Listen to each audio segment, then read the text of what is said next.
Welcome to the last chapter before the 2-week break. Right off the bat, I'll start the video with the announcement of Gege's health concerns and his decision to take a well-deserved rest for 2 entire weeks.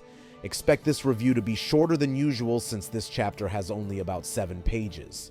Also, keep in mind that I will address Yuta as Yutaro 90% of the time in this video to acknowledge his takeover of Gojo's body. But before we start, press the subscribe button and hit the notification bell to be updated for more content in the channel. So, without wasting more time, let's dive into Jujutsu Kaisen Chapter 262. The chapter begins where we left off in Chapter 261. Previously, Gege revealed that Rika devoured a part of Kenjaku to copy his technique. The flashback shows the strategy meeting between Yuta, Maki, Kusakabe, and the other sorcerers. Yuta convinces everyone that he wants to take the role of the monster from Gojo, since he doesn't want him to suffer in solitude alone. Yuta ultimately gets Gojo's permission to take over his body in the unfortunate case that he passes away. So, with Rika eating a part of Kenjaku, the conditions for Yuta's copy ability are met, and Yuta uses it to control Gojo's lifeless body. In an epic double spread, Chapter 261 ends with Yutaro using Unlimited Void to battle against Sukuna's malevolent shrine. The latest episode continues with the activations of 2 domain expansions and reveals the continuation of the narrator's cliffhanger statement in Chapter 261. The narrator says, Satoru Gojo had already found the answer to Ryomen Sukuna's barrierless domain. Yutaro's response to that is to reduce the size of the Unlimited Void's barrier to the size of a basketball, something that Gojo also did during his fight against the King of Curses. Yutaro and Sukuna face each other inside a shrunken barrier. Their figures disappear, and the only ones left on the scorched battlefield are Todo and Yuji. They cannot join the combat. So, making it a 3 versus 1 to boost their chances of winning is now out of the question. The narrator says that the countermeasure Gojo worked out against Sukuna's domain was a shrunken barrier. For approximately 3 minutes, it is possible for him to withstand the effects of the malevolent shrine beating down on the barrier from outside the domain. Yutaro is also confident that the switch training he had with Gojo back during the 1-month time skip has helped him enhance his barrier technique. This shows that during the replacement training, Wee switched the souls of Gojo and Yuta. If you remember, Yuta is also Yuji's soul-switching partner and the one who possibly taught him the reversed curse technique. This means that more other sorcerers have undergone the switch training, not just Yuji, since the rule for that is 2 times per person in a single month. I'm curious about who the sorcerers who have also done it are. So hopefully Gege will recover soon and drop more revelations for the series. Back to the panel, Yutaro believes he is capable of maintaining the barrier for the remaining 3 minutes, just like what Gojo did. After all, Sukuna is undeniably exhausted.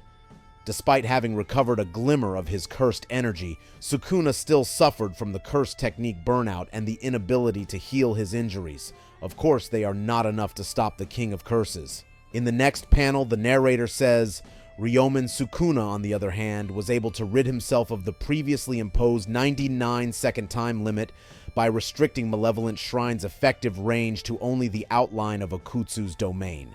So, instead of the initial over 1.5-minute Malevolent Shrine, this gives Sukuna approximately 3 minutes to maintain his domain. Now, both Yutaro and the King of Curses have 180 seconds to gain the upper hand in the battle. The camera zooms into Yutaro and Sukuna's faces. Yutaro believes that within 3 minutes, he can cause enough damage to prevent Sukuna from using the Malevolent Shrine again. In the same regard, Sukuna thinks that 3 minutes is more than enough time for him to destroy the Infinity Void. Sukuna says he doesn't need the 3 minutes because he'll immediately destroy the Unlimited Void and expand his effective range. This time, the King of Curses will make sure to annihilate all the opposing sorcerers. The next moment, Yutaro uses the Curse Technique Lapse, blue to pull Sukuna closer. This ability enables the user, in this case Yutaro, to create a powerful attractive force. Gojo has used this many times throughout his showdown with Sukuna. He also excelled at it even as a student at Tokyo Jujutsu High. even using the technique to save Mei Mei and Yutahime by destroying the mansion where the two were trapped. Speaking of that arc, Gojo showed mastery of the said curse technique in his past mission with Gito to escort the star plasma vessel, Rika. These were basically straightforward battles against the small-time antagonists who were attempting to eliminate Rika. After all, Blue had shown itself to be useless against Toji. Well, in this case, Yutaro utilizes it to close the distance between him and Sukuna. However, the King of Curses is one step ahead of him. He dashes quickly and confronts Yutaro face to face. Sukuna manipulates his broken hand to break Yutaro's battle stance. He consecutively lands his fist on Yutaro's face, not giving him a chance to evade even one of it. As he receives Sukuna's heavy blows, Yuta ponders, did Sukuna just bypass infinity with domain amplification? So, is he able to activate it while using domain expansion? Just to refresh everyone's mind about what domain amplification is, it is basically an ability that enables the user to cover themselves with a very thin veil of their own domain. It then neutralizes the sure-hit impact of any domain expansion, while also nullifying any opponent's curse technique that they come into contact with. Great examples of this would be Sukuna vs. Gojo in Chapter 225, and Higuruma's ditched efforts to survive the King of Curses attacks in Chapter 246. It happened when he got separated from the group after Sukuna pursued him, since he had turned into his primary target. The panel shifts back to the battle. The reaction painted on Yutaro's face gives the King of Curses valuable information. Sukuna notices that Yutaro has no idea about what he just did and is tremendously confused by it. Therefore, he concludes that the sorcerers know nothing about the things he did in his domain battle with Gojo Satoru. With this, he confirms that Mei Mei's crows are not capable of entering the barrier. But suddenly, everything turns black. The sound effects and the line illustration hint that tears are dropping as the scene shifts to Rika. She is crying. In the following panel, Rika can be seen hugging Yuta's lifeless body while sobbing, as it seems that she just can't stop her tears from dropping. Rika calls Yuta's name in deep melancholy, and the chapter ends with a zoom in on Yuta's face.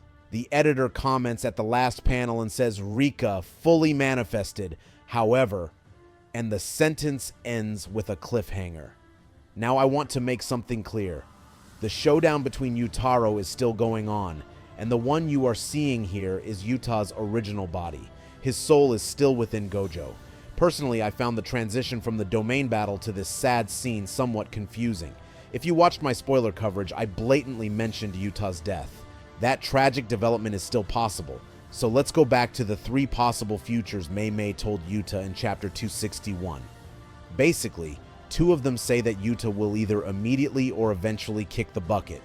The last possibility, on the other hand, says that Yuta can use Limitless even after 5 minutes, and then he'll live in Gojo's body forever. Yuta will then lose his technique.